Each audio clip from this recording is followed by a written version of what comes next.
Como contexto sobre lo que sucede en México respecto de la extorsión, que evidentemente es un delito, hay que empezar por ahí. Les voy a dar 8 datos que van a servir de contexto para lo que voy a decir después. 21% de los delitos que se cometen en México tienen que ver con extorsión. Es decir, casi la cuarta parte de los delitos que se cometen en México tienen que ver con extorsión. Es decir, en México se cometen, de acuerdo con la encuesta nacional de victimización y percepción de la violencia de INEGI, oficialmente se cometerían alrededor de se tienen registradas más bien, denunciadas o no, alrededor de 6 millones de extorsiones al año. Es decir, en México cada minuto oficialmente se estarían cometiendo, habría 11 extorsiones en curso cada minuto. Otro dato interesante es que es el segundo delito en ocurrencia, es decir,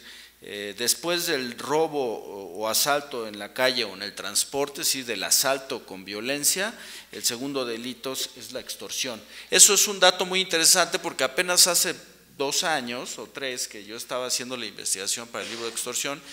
estaba en el 7º, 8º lugar y de pronto subió al segundo lugar. Otro dato importante es que el 80% de las extorsiones se cometen, las personas las sufren en su casa. Otros lugares donde ocurren pueden ser la calle, el trabajo, el negocio, el transporte, la carretera, la escuela, pero el 80% de las extorsiones la gente las sufre en su propia casa. Hay 17 de las 32 entidades federativas en México donde la extorsión es el primer delito en ocurrencia. Y de esos están en el top 10 en el Estado de México, de lejos, y el Distrito Federal, en parte porque tienen la mayor población en el país, pero también yo tengo otras hipótesis que voy a tratar de plantearles. Los primeros lugares, el top 10 estaría constituido por el Estado de México y el DF de lejos, después Jalisco, Guerrero, Veracruz, Michoacán, Nuevo León, Chihuahua, Baja California y Guanajuato. Son los 10 estados donde la extorsión es el primer delito, es decir, está aún encima de la media nacional o de la lógica a nivel nacional como segundo delito de ocurrencia. Las pérdidas que identifica la ENVIPE por extorsión son de 13.510 millones, 893.672 pesos, que es una cantidad increíble. Y algo que me ha llamado la atención de este indicador que les estoy dando, que es un indicador que salió hace 2 semanas y que es a mi juicio bastante consistente, es que si bien el daño económico de la extorsión no fue tan grave, el mayor daño que se produjo al cometer extorsión fue el daño emocional o psicológico. Es decir, 50% de las personas que dicen haber sufrido extorsión en México dicen que la mayor afectación fue emocional o psicológica. Y un dato que me parece interesante, alarmante y que cuadra con un país machista y sexista es que el 54% de las víctimas de extorsión son mujeres. Es decir, son más mujeres que hombres los que sufren la extorsión porque están en un mayor grado de vulnerabilidad y exclusión. Estos indicadores evidentemente son indicadores oficiales, no los quiero menospreciar porque me parece que son indicadores tendenciales, es decir, si bien es una encuesta y evidentemente una encuesta está basada en una lógica demoscópica de identificar un nicho determinado con una cierta metodología, estos indicadores que son de suyo alarmantes, no obstante, tienen su parte ingenua. ¿Por qué? Porque seguramente muchas de las cosas que reportan las personas como extorsión son la extorsión violenta o la extorsión de personas ajenas, pero algo que no reportan las personas como extorsión son prácticas extorsivas cotidianas que no las reportan como extorsión porque están naturalizadas en las relaciones sociales. Eso a mí me permite afirmar, tanto en el libro como en este tipo de encuentros, y en el libro, en este ensayo que hicimos para el libro de Crimen Organizado Transnacional con la Fundación, me permite sostener que las relaciones sociales en México, como en otros países de cultura política semejante, son relaciones que tienen una importante faceta extorsiva. Por ejemplo, en mi casa, en el edificio donde yo vivo, cada mes aparece la primera semana una lista con todos los departamentos y los nombres de quienes vivimos ahí, y se va marcando con quién va pagando. Y cada vez que yo pago esa cuota, le digo a la persona que es la portera, le digo, aquí está lo de extorsión, y ella pega un brinco cada vez que yo le digo de la extorsión. No se ha acostumbrado después de años a que yo le diga que ahí está mi pago de extorsión, y es un pago extorsivo a la luz del Código Penal, es decir, es el pago que se le da a la persona por llevarse la basura, porque sencillamente si no se le da el pago no se lleva la basura. Y lo mismo sucede con los espacios de estacionamiento, y lo mismo sucede con cualquier o todo tipo de trámite que se quiera hacer en una institución pública en México. Tarde o temprano uno se encuentra con lógicas extorsivas, no solamente buscando dinero, sino buscando algún tipo de prebenda. En suma, yo sostengo que hay un enorme consenso social respecto de la extorsión como una práctica normalizada. Y lo digo también porque tiene una carga de cultura, tiene una carga de costumbre, tiene una carga idiosincrática, insisto, no necesariamente o no solo de México, sino es propio de sociedades con una precaria cultura política y una precaria cultura de legalidad. Habitualmente el discurso institucional plantea que la extorsión proviene del crimen organizado. Esa es una visión sesgada. Primero, porque cuando hablamos de crimen organizado estamos hablando de actores privados asociados a servidores públicos. Ese es el primer dato. El segundo dato es que hay lugares como Michoacán, Tamaulipas, Chiapas, el Distrito Federal, donde actores del poder público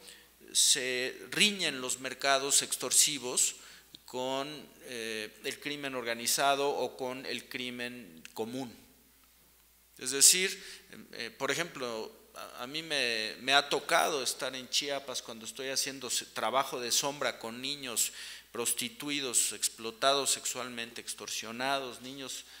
que prestan servicios sexuales o venden productos o venden droga o son renteados. Y me ha tocado ver que una de sus mayores protestas es que también los militares, por ejemplo, extorsionan, y de que quien controla los flujos extorsivos, por ejemplo, en Tapachula, que es una zona fronteriza, son básicamente la policía municipal, los agentes migratorios y el ejército en algunas zonas. Y quienes generan todo el proceso de extorsión o controlan toda la extorsión, en mi experiencia yo debo decir que justo para un libro de pandillas, una historia de las pandillas y otros trabajos que he hecho, yo prácticamente he recorrido todas las rutas y ramales del ferrocarril en México, tanto siguiendo migrantes como flujos ilegales, y siempre me he encontrado con que agentes federales, es decir, de las fuerzas federales, desde militares, policías federales, hasta agentes estatales y municipales, son los principales extorsionadores, clarísimamente, asociados a veces con miembros de la Mara Salvatrucha, con miembros de la 18, con miembros de pandillas locales o de pandillas que transcurren a lo largo de los ramales de trenes, incluido el Chiapas-Mayab y el del Pacífico. La extorsión en México se da desde una extorsión interpersonal que yo le llamo, es decir, las relaciones sociales son muy extorsivas, se extorsionan los vecinos habitualmente, casi todos los casos de extorsión ocurren de acuerdo con información que provee un amigo, un vecino, un familiar, un hermano, un compañero de celda, un compañero de escuela. Yo he identificado prácticas extorsivas, lo mismo a diputados que a presidentes municipales, que a jefes de policía, que a funcionarios de muy alto nivel, que a sacerdotes, es muy frecuente, que a profesores. Y también he identificado que en las prisiones mexicanas la extorsión es una práctica normalizada, que las personas ven como normales, ni siquiera lo ven como un mal necesario, sino lo ven como algo natural, que casi debe ser así, ni siquiera como una fatalidad. Es importante decir que gran parte de esta gama extorsiva que va desde las relaciones interpersonales hasta la delincuencia organizada, pasando por el servicio público, está muy relacionada con los estándares de impunidad. De acuerdo con la misma encuesta que cité del INEGI, que es una encuesta que, insisto, salió hace un par de semanas, en México no se denuncia el 92% de los delitos del fuero común. Y de los que se denuncia, el 50% no prospera, es decir, se denuncia el 8% y de esos el 4% no prospera, y de los que prosperan apenas se llega a una sentencia condenatoria en menos del 1% de los casos. La extorsión, a diferencia de otros delitos, es un delito por una parte invisible, es un delito que se puede cometer sin gran infraestructura, es un delito que no tiene que cometerse en la calle y es un delito que no se ve porque además las personas no saben exactamente de qué tamaño es la amenaza. Es un delito que habitualmente no se da en estado puro, se da asociado a formas de secuestro, secuestro virtual que le llaman, o homicidio o despojo. Y algo que es importante es que la extorsión en México y en otros países con economías delictivas semejantes y culturas de legalidad semejantes, la extorsión más visible o más dramática, el grueso de la extorsión ocurre por el crimen organizado, es decir, actores privados asociados a actores públicos. Y es importante decir que ocurre mediante una lógica de economías de escala. Es decir, la extorsión es un giro de negocios dentro de un conjunto de negocios delincuenciales o de negocios ilegales. Es un cliché decir que los Zetas, el cártel del Golfo o los templarios, la familia michoacana, son las organizaciones delincuenciales las únicas que rentean. No, la extorsión es generalizada. A mí, por ejemplo, me ha tocado establecerme en prisiones, me tocó establecerme en una prisión en Veracruz algunos días, y lo que me di cuenta es que los miércoles llegaban camionetas de personas armadas, la gente decía que eran los Zetas, pero yo no sé, y ellos cobraban, es decir, no, era el autogobierno dentro del autogobierno, ellos cobraban, hacían lo que ellos llamaban justicia, castigaban transgresiones, desde cosas de que alguna persona ahí privada de la libertad decía, pues ese señor vio mal a mi esposa, le dijo un piropo, hasta este señor no me pagó una deuda y así. Entonces, es muy frecuente que se conciba que la extorsión ocurra mediante economías de escala, es decir, las organizaciones criminales en general utilizan la infraestructura que tienen para otros mercados para extorsionar, particularmente cuando el ejército o algún actor institucional invade un espacio territorial. Por eso, en la época en el sexenio del presidente Calderón, la extorsión aumentó dramáticamente como delito, porque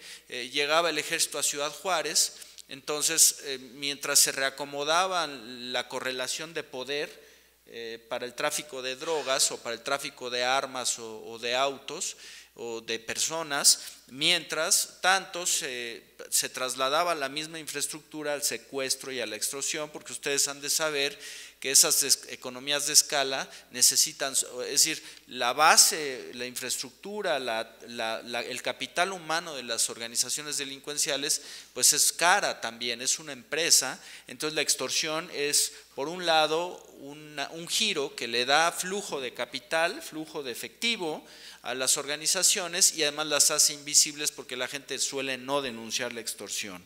Finalmente diría que ¿cuáles serían, a mi juicio, opciones realistas para afrontar la generalización y la normalización de la práctica delincuencial de la extorsión? Yo diría que, a mi juicio, el problema de la impunidad es un problema esencial, pero no necesariamente es el problema más importante. Tengo la impresión, tengo para mí que hay enormes incentivos en la sociedad mexicana para extorsionar, que incluyen la impunidad, pero también incluyen la alta rentabilidad que tiene extorsionar. Me parece que un problema asociado es la cultura de legalidad, o sea, es indispensable, además que se trabaja por reducir los rangos altísimos de impunidad, que como ven, de acuerdo con estas cifras, llegan a más del 99% de delitos del fuero común. Además, el problema es que está normalizado, y como está normalizado, entonces está invisibilizado y además se recrea y se regenera en las relaciones sociales. Finalmente, pienso que a través de la acción ciudadana, me parece que una de las opciones más eficaces, más allá de todo este rollo que tanto les gusta a los policías y que tanto nos gusta a los periodistas de ir a centros de operación con foquitos y botoncitos, creo que lo esencial es que a través del trabajo que hacemos los periodistas, la sociedad civil, la academia, los ciudadanos organizados, necesitamos desnaturalizar la extorsión. Si nosotros no desnaturalizamos la extorsión, yo no veo futuro. No hay manera de visibilizar la extorsión de un vecino que extorsiona a otro vecino, de un compañero de escuela que decide organizarse en la primaria con dos compañeros para esperar a un compañero, hacer un simulacro de secuestro y pedir extorsión a la familia, 300 pesos, 400 pesos, 1000 pesos. Entonces me parece que es una tarea esencial de la sociedad civil, de los periodistas y de las instituciones públicas, desnaturalizar la extorsión, entre otras prácticas ilegales, porque si no desnaturalizamos la extorsión, no solamente va a seguir, sino sobre todo, y lo más lamentable es que tenemos, insisto, prácticas extorsivas que no sabemos que son extorsivas. Y me parece que ahí tenemos una misión importante, y yo los quiero invitar a entrarle a este tema de desnaturalizar, de aquí a que las instituciones pueden ir cambiando, ¿no? Muchas gracias. Muchas gracias a ti, Marco.